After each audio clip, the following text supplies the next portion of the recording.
You were born in medieval England 1240 AD. You're 13 years old and your entire future gets decided over breakfast. Your father barely looks up from his porridge as he announces you'll be joining the convent next week. No discussion, no choice. Just a cold statement that seals your fate forever. Welcome to medieval life, where becoming a nun wasn't always about finding God. Sometimes it was about your family finding a way to get rid of you. You might think medieval nuns spent their days peacefully praying, copying beautiful manuscripts, and living in quiet contemplation. Hollywood loves showing us these serene women in flowing robes, singing hymns in candlelit chapels. But the reality, it was brutal, degrading, and absolutely nothing like the romanticized version we see today. Let me paint you the real picture of what it meant to be a medieval nun. Because trust me, by the end of this video, you'll never look at those peaceful convent scenes the same way again. We're talking about forced labor, starvation diets, physical punishment, and a power structure that would make modern corporations look like summer camps. But first, let me tell you how most women ended up there in the first place. Because spoiler alert, it rarely involved a divine calling. Your family needed money. Maybe they couldn't afford dowries for all their daughters. Maybe you were considered too difficult, too independent, or just plain unlucky. The church offered a convenient solution. Pay a smaller fee to the convent and boom, problem solved. Your daughter becomes God's responsibility, not yours. The process started with what they called the ceremony of taking the veil. Sounds spiritual, right? Wrong.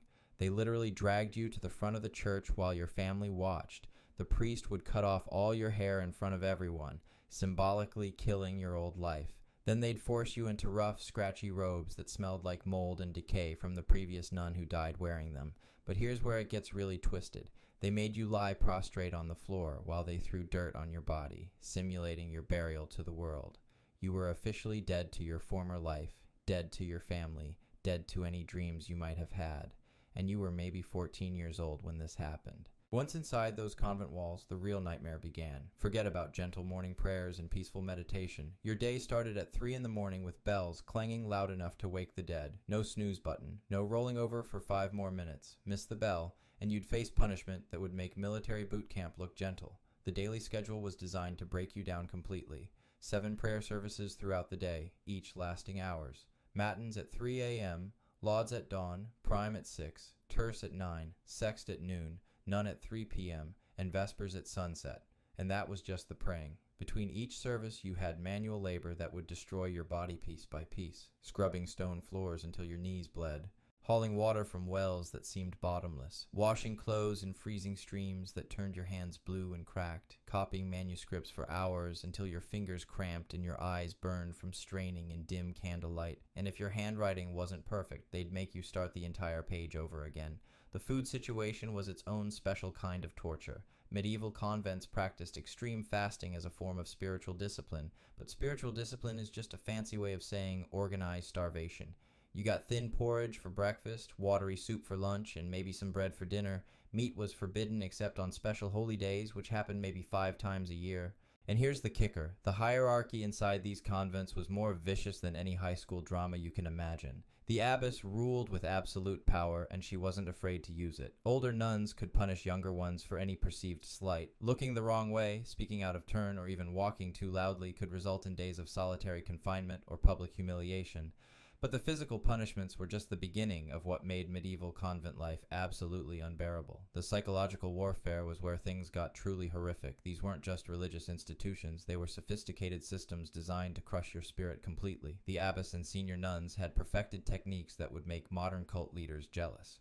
They started with isolation. New nuns were forbidden from speaking to anyone for their first 6 months. Complete silence. You couldn't ask questions, couldn't seek comfort, couldn't even whisper a prayer request. Break this rule, and they'd extend your silence period by another month. Some women went insane from the isolation alone. Then came the guilt manipulation. Everything bad that happened was your fault. Storm damaged the chapel roof, you must have sinful thoughts. Another nun got sick, your impure heart was spreading spiritual disease. The vegetables in the garden died. God was punishing the entire convent because of your wickedness. They convinced you that you were personally responsible for every misfortune that befell the community. But the worst part was how they turned the nuns against each other. They created a system where reporting on your sisters was considered holy duty. Whisper about missing your family, and someone would tell the abbess you were showing dangerous attachment to worldly things. Share extra food with a hungry nun, and you'd both face punishment for breaking the rules of fasting. Express doubt about any teaching, and you'd be branded as spiritually corrupt.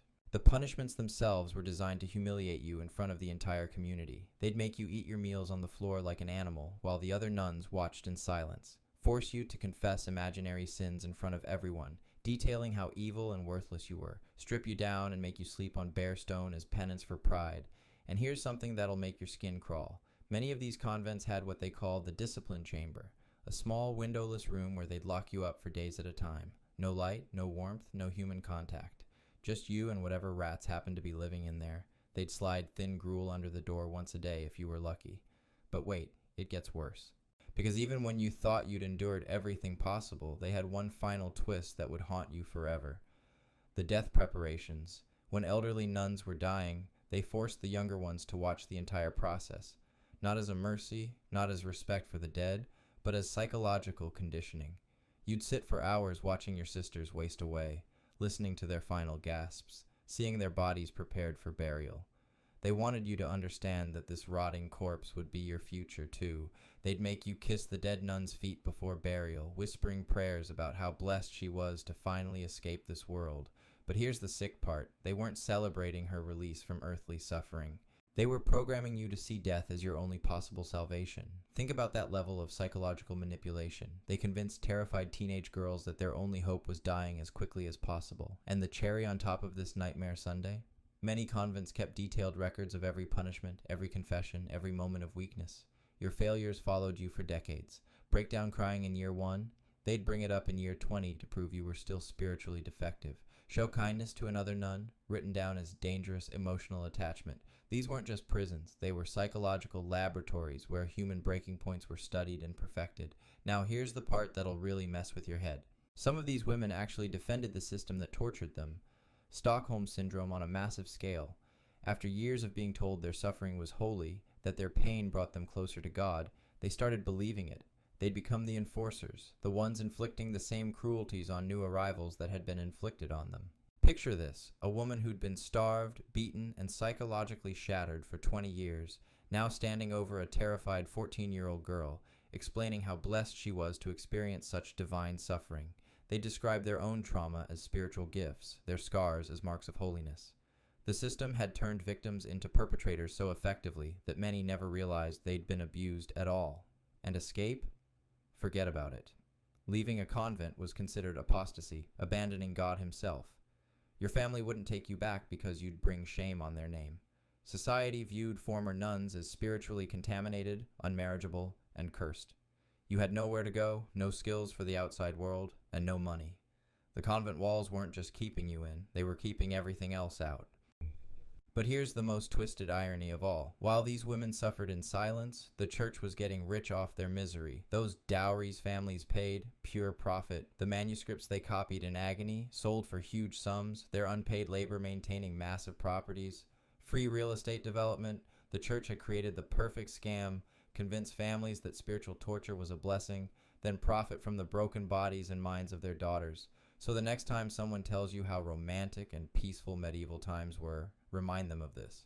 Those stone walls didn't protect holy women seeking God. They trapped young girls in a nightmare of starvation, abuse, and psychological torture. Medieval nuns didn't find salvation in those convents. They found suffering that would break anyone's spirit. Sometimes history's darkest chapters hide behind the prettiest facades.